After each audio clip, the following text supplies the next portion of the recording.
My name is Miss Susan. I am the primary teacher at Midlothian Montessori School, and we are sharing some of our read alouds with you because we want everybody to stay reading.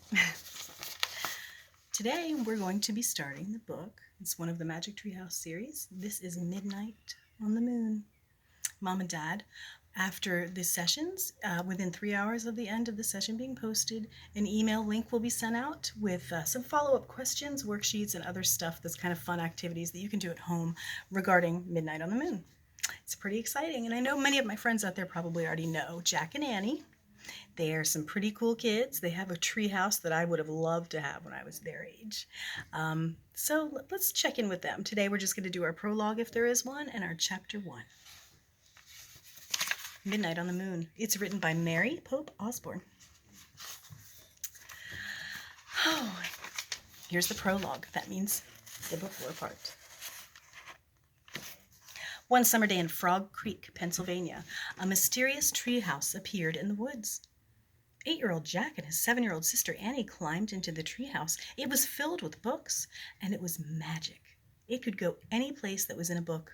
All Jack and Annie had to do was to point to a picture and wish to go there. They visited dinosaurs, knights, an Egyptian queen, pirates, ninjas, and the Amazon rainforest. Along the way, they discovered that the treehouse belonged to Morgan Le Fay. She was a magical librarian from the time of King Arthur. She traveled through time and space and gathered books for her library. One day, Jack and Annie found a note that said Morgan was under a spell. Jack and Annie set out in the Magic Treehouse to find 4 special things that would free her. With the help of a mouse named Peanut, Jack and Annie found the first thing in old Japan, the second in the Amazon rainforest, and the third in the Ice Age, and now Jack, Annie, and Peanut are ready to find the last piece in Midnight on the Moon. You ready? Chapter 1. It's called By Moonlight. Jack, whispered a voice. Jack opened his eyes. He saw a figure in the moonlight. Wake up, get dressed. It was his sister, Annie. Jack turned on his lamp. He rubbed his eyes. Annie was standing beside his bed. She wore jeans and a sweatshirt. Let's go to the treehouse, she said. What time is it? Asked Jack. He put on his glasses. Don't look at your clock, said Annie. Jack looked at his clock. Oh, man, he said, it's midnight. It's too dark. No, it isn't. The moon makes it bright enough to see, said Annie. Wait till morning, said Jack. No, now, said Annie. We have to find the 4th M thing. I have a feeling that the full moon may help us. That's nuts, said Jack. I just want to sleep. You can sleep when we come back home, said Annie. No time will have passed. Oh, brother, sighed Jack, but he got out of bed. Yay, whispered Annie. Meet you at the back door.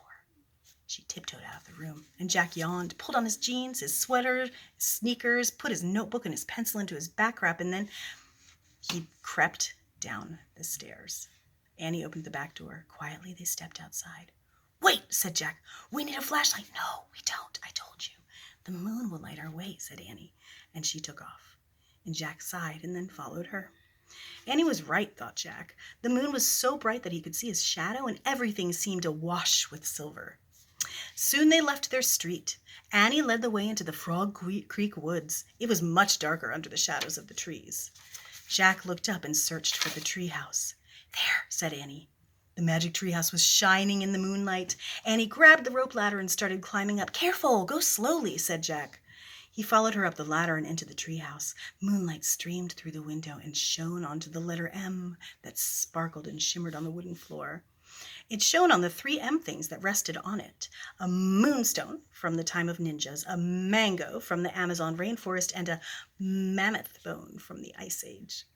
We just need one more thing, said Annie, to free Morgan from her spell.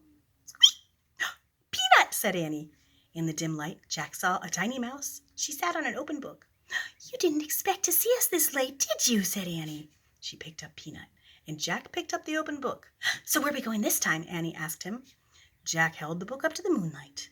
Uh-oh, he said. I knew we should have brought a flashlight. I can't read a thing. He could make out diagrams and shadowy pictures, but he couldn't read a word. Look at the cover, said Annie. The letters were bigger on the cover. Jack squinted. It's called Hello, Moon, he said. Annie gasped. We're going to the moon? Of course not, said Jack. It's impossible to go to the moon without tons of equipment. Why?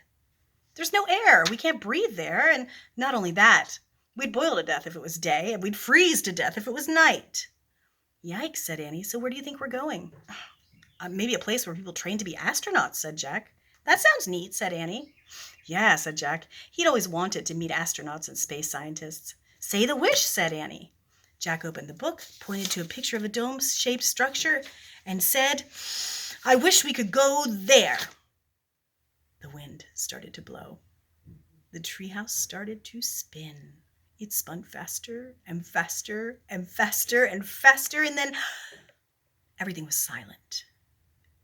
Absolutely silent. As quiet and as still as silence could be. That's the end of chapter 1 of Midnight on the Moon by Mary Pope Osborne. It's one of the Magic Treehouse series. And boy, was that interesting. I hope you were listening really well, because in your packet that I'm emailing home today, the link does contain some really fun activities for you to do and some questions for Mom and Dad to ask you, just to make sure that you kind of remember everything that Jack and Annie did this time around. I'll be posting this at least once a week on Wednesdays. It might be twice a week if I can find the time. But I certainly have enjoyed reading it to you, and I look forward to reading the next chapter soon. Have a great day, everyone. This is Susan from Midlothian Montessori signing off. Goodbye.